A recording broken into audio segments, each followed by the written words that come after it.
Deep in America's sprawling national forests, across millions of acres of protected, untamed land, a mystery is quietly unfolding. It's happening far from any paved road or marked trail, in the silent, unvisited heart of the wilderness. And the first whispers of it came from the most reliable sources imaginable. For years, seasoned park rangers, the stewards of these remote domains, have reported encountering something that simply should not exist. An anomaly so baffling it defies all logical explanation. To understand the depth of this strangeness, imagine yourself in their position. You've been trekking for days through dense, untamed wilderness. Every step is a conscious effort, pushing through tangled brush, navigating by landmarks that have stood for centuries. The air is thick, heavy with the primal scent of pine, decaying leaves, and damp earth.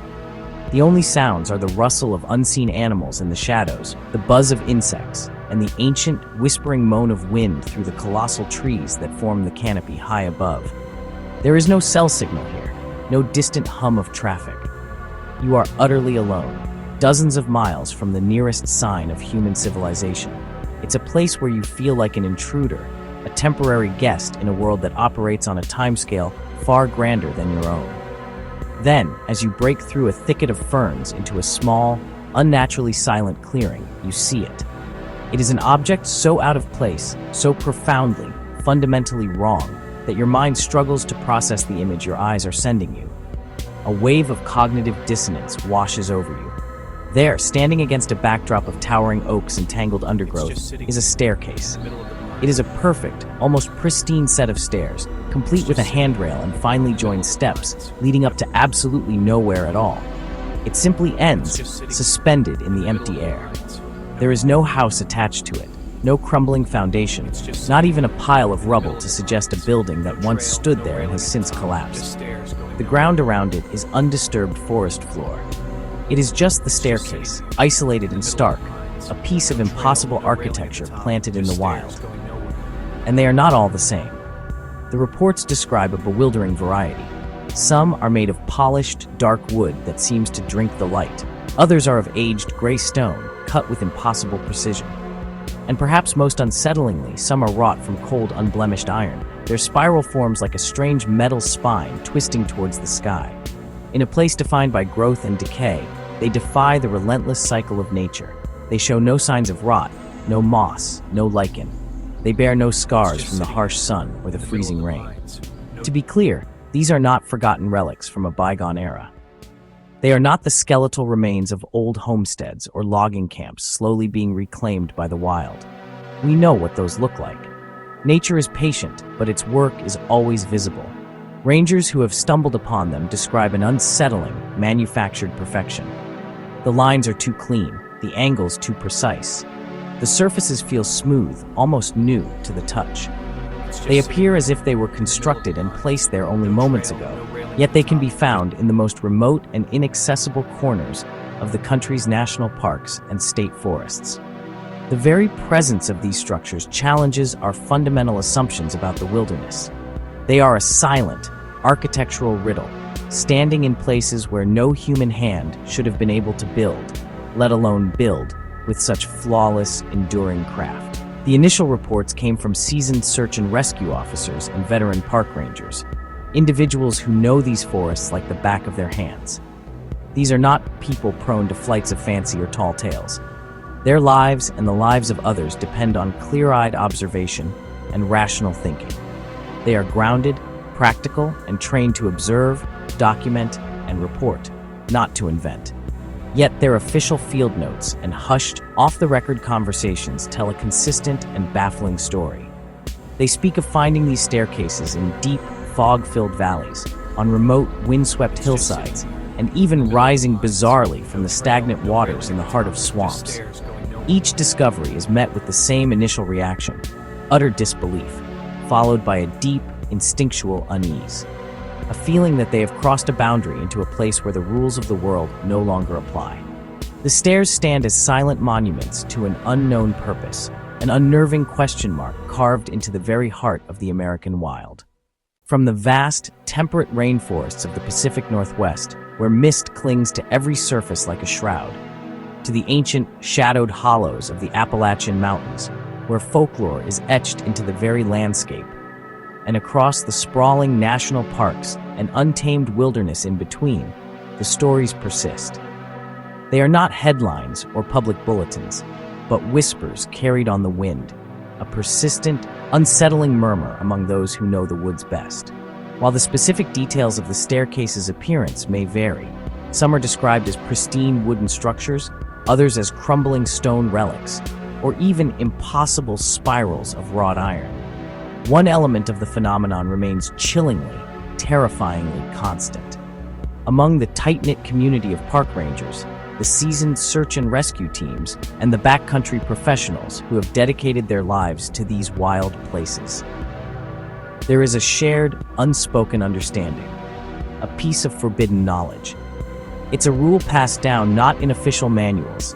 It is never mentioned in training seminars, but through quiet warnings and knowing glances exchanged over crackling radios in the dead of night and in hushed tones around late-night campfires when the darkness presses in. This rule is absolute, a directive treated with the reverence of Scripture. And every single ranger, from the fresh-faced rookie to the grizzled veteran, seems to agree without question. You must never, under any circumstances, climb the stairs. It is a simple mandate, a stark and unyielding command, delivered with a gravity that leaves no room for debate, no space for curiosity. When pressed for a reason, the usually forthcoming and knowledgeable rangers, people who can name every plant, track any animal, and navigate by the stars, fall silent. Their faces become guarded, their professional openness replaced by a stony mask. Their eyes shift away, refusing to meet your gaze, as if recalling a memory so traumatic, so deeply unsettling, that they wish they could forget. The silence that follows is heavier than any answer they could give. There is no official explanation, no scientific rationale has ever been offered, and no local folklore to contextualize the warning. It exists in a vacuum of pure, unadulterated dread. The instructions are not to investigate, not to document from too close, and certainly not to place a single foot upon the first step. The temptation, the human urge to understand, must be suppressed. See it, turn around, and walk away. Report its location, and then forget you ever saw it. This shared code of conduct, this unified wall of silence, is perhaps the most disturbing part of the entire mystery. Why would these trained professionals, individuals whose very job it is to manage, document, and understand these lands, unanimously agree to avoid a simple structure? What could possibly make them abandon their protocol and their curiosity? The anecdotal evidence that leaks out only deepens the enigma. Dogs, often used in search operations, are said to whine and refuse to go near them, their hackles raised at an unseen threat, their animal instincts screaming a warning that humans can't perceive. Compasses and GPS devices, the bedrock of wilderness navigation, are reported to malfunction in their vicinity, spinning wildly as if north has ceased to exist, or going completely dead, isolating anyone who strays too close. The very air around the stairs is often described as feeling heavy, oppressive, unnaturally still, devoid of the normal sounds of the forest, and profoundly cold, a localized drop in temperature that defies explanation, even on a warm summer day. It's as if the staircase exerts a subtle but powerful influence on its immediate environment, warping the laws of nature. And so the mystery deepens, wrapped not just in fog and foliage, but in a shroud of professional silence. These perfect staircases in the woods are more than just a physical anomaly. They are a psychological one, a test of discipline against primal curiosity.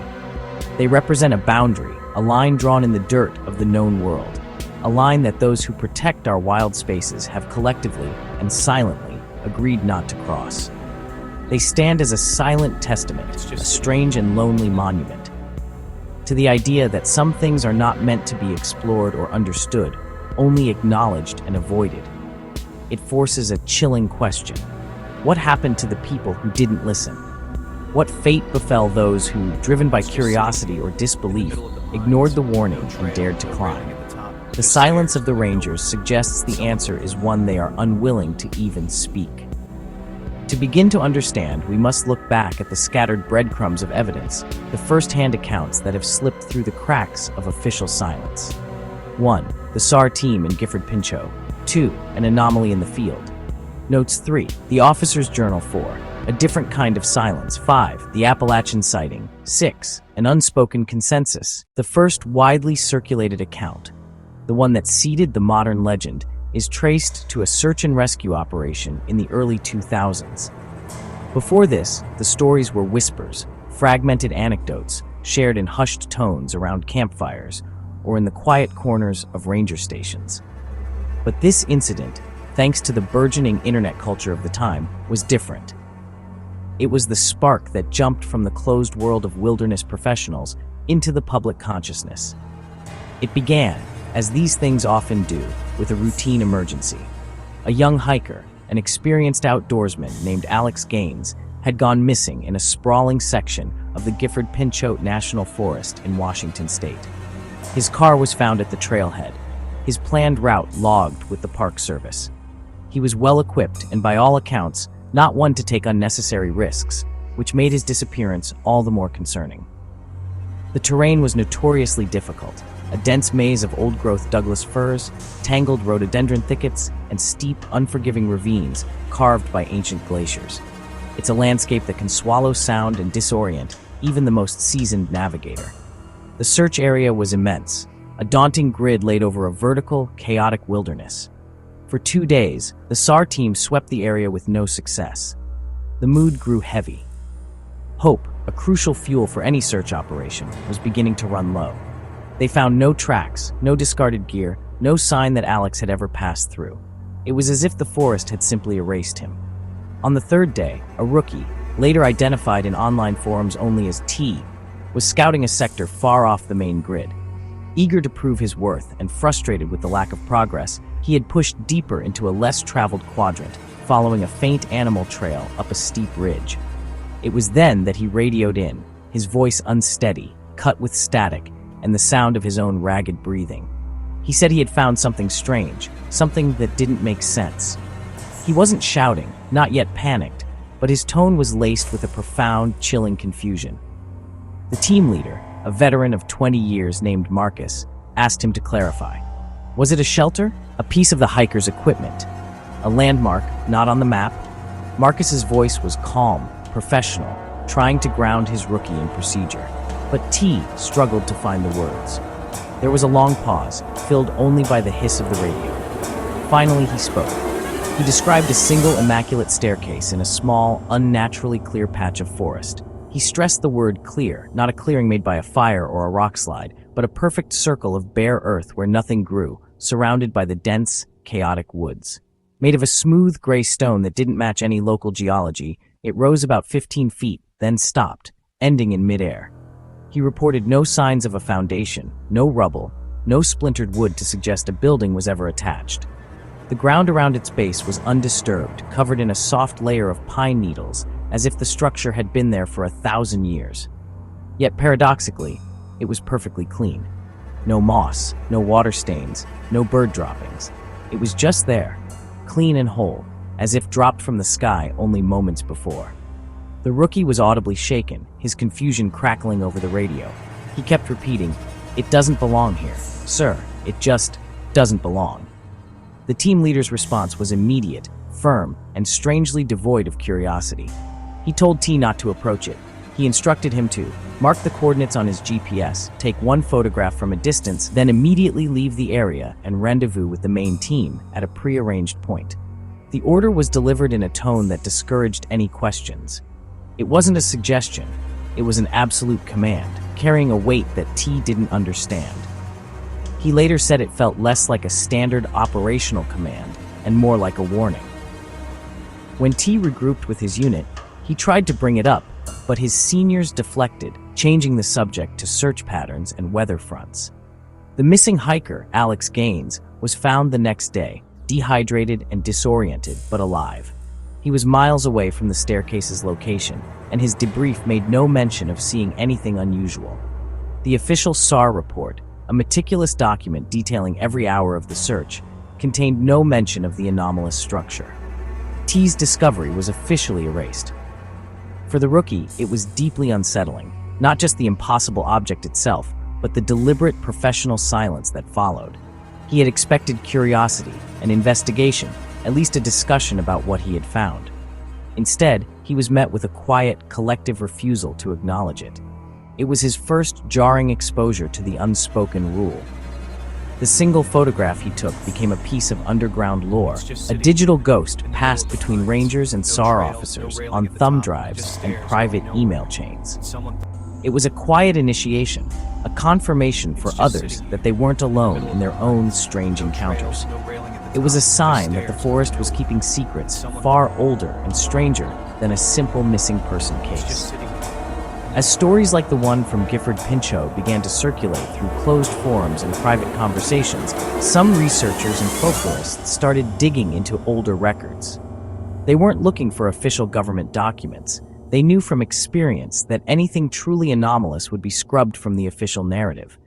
They were searching for the personal logs, field notes, and private journals of park rangers from decades past. The unofficial, unvarnished truth. It was in these unofficial histories that a pattern began to emerge. Tucked away between mundane observations about wildlife populations and trail maintenance were brief, often cryptic, references to similar discoveries. These entries were almost always written with a sense of bewilderment and caution, as if the writer was hesitant to even put the words on paper, fearing ridicule or something worse.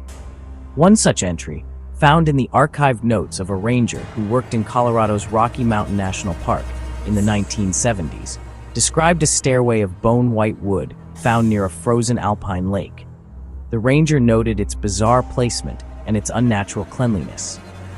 He wrote that it looked newly carpentered, yet he was in a region that was snowed in for 8 months of the year and hadn't seen any logging or construction for over a century.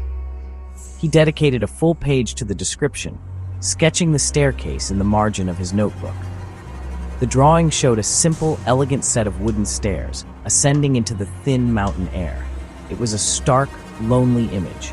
He wrote, "The silence here is different, not empty, but watchful. I feel like I am interrupting something." The next page of the journal, however, was blank. The entry after that, dated 2 days later, resumed with routine observations about elk migration, with no further mention of the staircase. It was as if the ranger had a crisis of confidence, deciding that the subject was too strange, too unbelievable to document further. Or perhaps he was told to stop. This pattern of brief, intense description, followed by abrupt silence, was repeated in other documents. A ranger in the Great Smoky Mountains in the 1980s mentioned finding steps of black iron that were cold to the touch, even in the oppressive summer heat. He ended his short paragraph with a simple, chilling sentence: "I did not linger." Another note from a fire lookout in California in 1962 describes a shimmering ladder that seemed to be made of granite, visible only at sunset. The entry ends mid-sentence. These fragmented reports, scattered across decades and vast geographical distances, painted a fascinating and eerie picture. They were not part of a coordinated hoax. They were the isolated accounts of individuals grappling with something they could not explain. The consistency lay not in the materials or the design, but in their context, their impossible location, their pristine condition, and the profound sense of wrongness they inspired in the observer.